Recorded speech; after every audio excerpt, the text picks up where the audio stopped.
Hello everyone, welcome to our YouTube channel.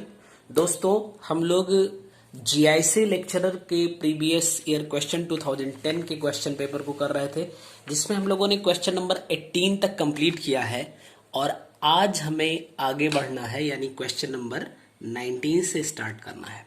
तो चलिए start करते हैं। उससे पहले अगर आपने चैनल को सब्सक्राइब नहीं किया है तो प्लीज़ सब्सक्राइब कर लीजिए और वीडियो को ज़्यादा से ज़्यादा लोगों तक शेयर करिए। चलिए देखते हैं। Consider the following statements about a chemical equilibrium and equilibrium constant। ठीक है, तो इसमें स्टेटमेंट गिवन है, उसको हमें देखना है कि क्या सही है क्या गलत है। पहला स्टेटमेंट है chemical equilibrium can be obtained in a open vessel. तो ये गलत है, क्योंकि जो केमिकल इक्विलिब्रियम होता है, केमिकल इक्विलिब्रियम, ये आपका ओपन वेसल में नहीं, क्लोज्ड वेसल में ऑब्टेन किया जा सकता है। ठीक है, किसमें? क्लोज्ड वेसल में। तो ये स्टेटमेंट तो आपका सही नहीं हुआ। दूसरे पे देखते हैं, a catalyst can not change equilibrium constant. बिल्कुल सही है। जो कैटालिस्ट होता है कैटालिस्ट वो कांस्टेंट को नहीं चेंज करता, यानी कि इक्विलिब्रियम कांस्टेंट को अफेक्ट नहीं करता है। ठीक है, can not affect equilibrium constant. तो ये बात सही है। नेक्स्ट स्टेटमेंट पे आते हैं, presence of inert material does not affect equilibrium constant. बिल्कुल सही है। जो इनर्ट मटेरियल होता है, इनर्ट मटेरियल भी इक्विलिब्रियम कांस्टेंट को अफेक्ट नहीं करता है। इसका मतलब पहला स्टेटमेंट जहां पे उसने ओपन वेसल लिखा था वो गलत है, बाकी के दूसरे और तीसरे स्टेटमेंट ये सही हैं। तो second and third statement is correct. ठीक है, तो इसमें देखिए ऑप्शन जो गिवन है 1 2 3 तीनों सही है। 1 and 2, 1 and 3, 2 and 3, यानी कि ये ऑप्शन नंबर डी है, ये आपका सही आंसर होगा।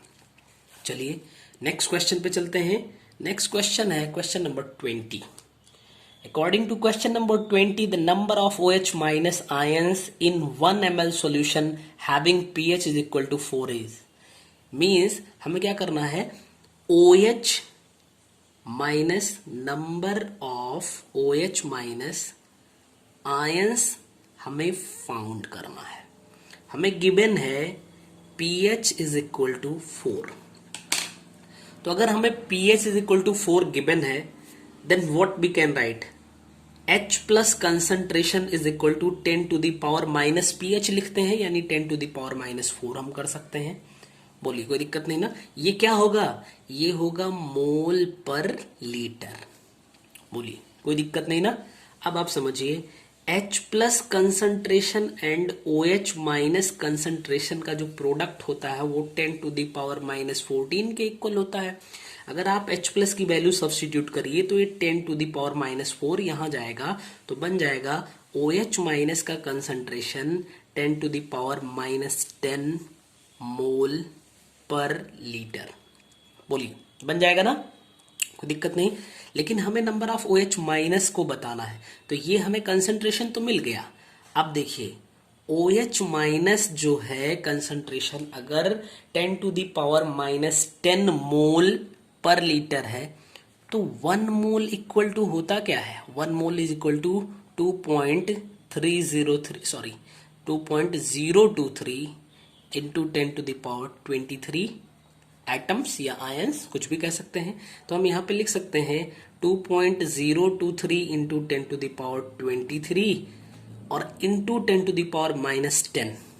यहाँ पे अब मोल की जगह पे हम लिख सकते हैं आयंस पर लीटर। बोलिए कोई दिक्कत नहीं ना। अब देखिए 1 लीटर इज इक्वल टू होता है 10 टू द पावर 3 मिलीलीटर।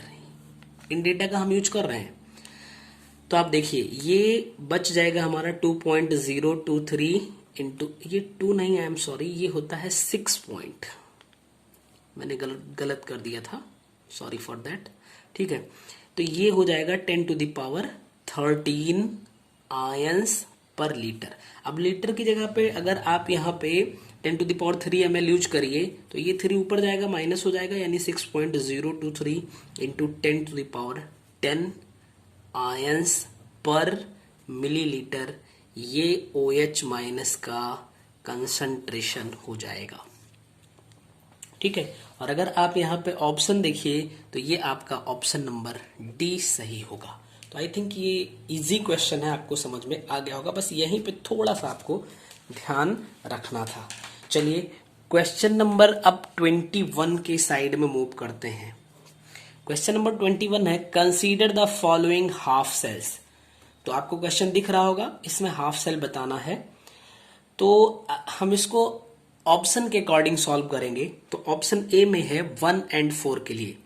तो हम अगर देखें तो किसी सेल का जो इलेक्ट्रोड पोटेंशियल होता है वो होता है E0 cathode minus E0 anode.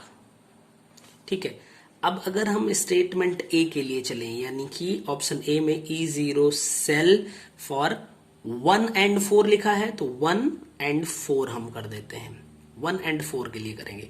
तो जब 1 और 4 की बात होगी तो आप रिएक्शन में देखिए 1 और 4, 1 के लिए E0 लिखा है -0.23 एंड 4 के लिए लिखा हुआ है 0.648। तो हम यहाँ पे 0.68 कर लेते हैं, और यहाँ पे माइनस है और उसमें देखिए -0.24, तो माइनस माइनस प्लस हो जाएगा 0.24।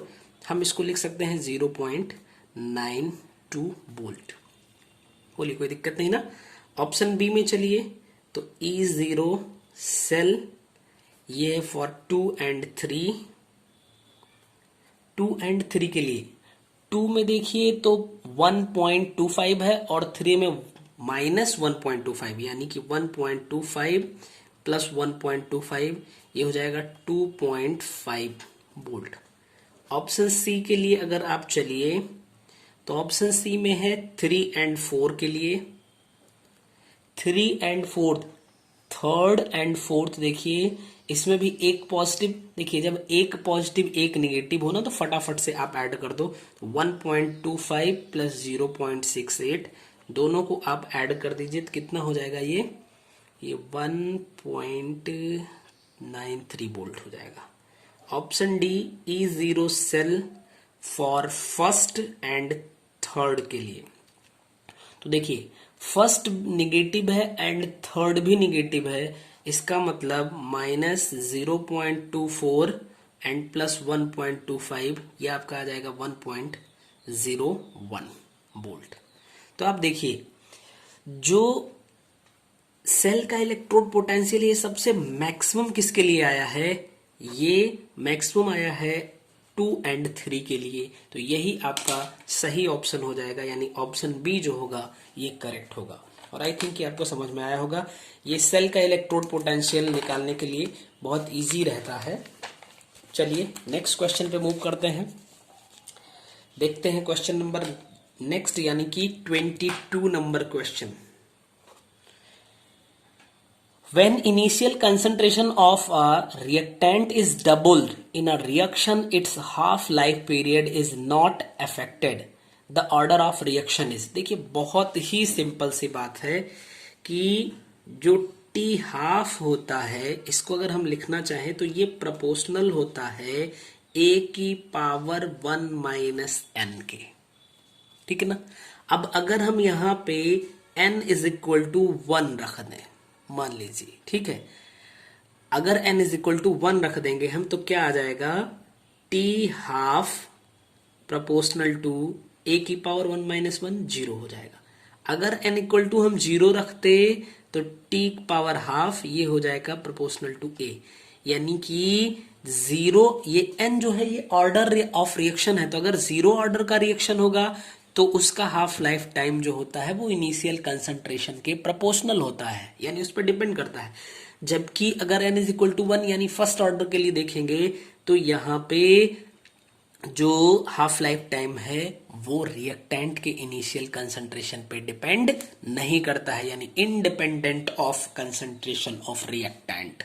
ठीक है, यानी कि जो आपका आंसर होना चाहिए वो फर्स्ट ऑर्डर का रिएक्शन होना चाहिए।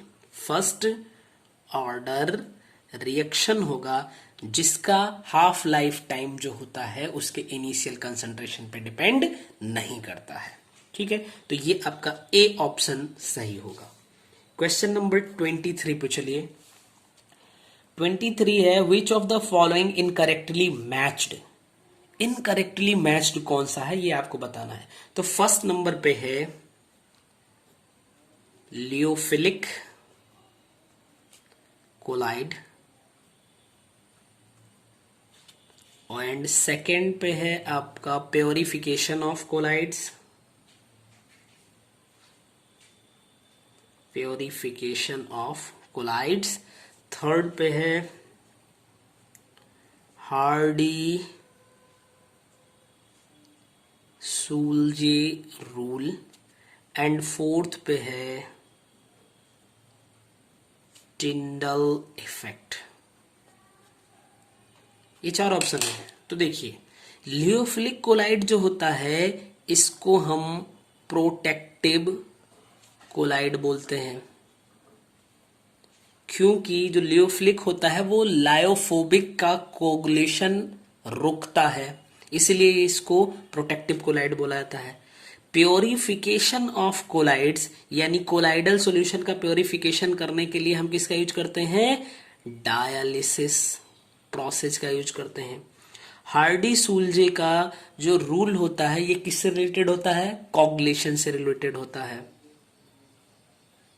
कोगुलेशन से रिलेटेड होता है, या कोगुलेशन ऑफ कोलाइड्स कह सकते हैं आप। टिंडल इफेक्ट जो है ये एक ऑप्टिकल प्रॉपर्टी होती है किसकी, कोलाइडल सॉल्यूशन की, यानी ऑप्टिकल प्रॉपर्टी ऑफ कोलाइड। ठीक है, तो अब देखिए इसमें लियोफिलिक कोलाइड्स प्रोटेक्टिव कोलाइड्स सही है, ऑप्शन बी में भी डायलिसिस सही है, ऑप्शन सी यहां पे इसने लिख दिया कोगुलेशन नहीं, गोल्ड नंबर। अरे भैया गोल्ड नंबर जो होता है, गोल्ड नंबर किससे रिलेटेड होता है बताइए। गोल्ड लेबर आप गोल्ड नंबर जो होता है वो होता है जिगमोंडी।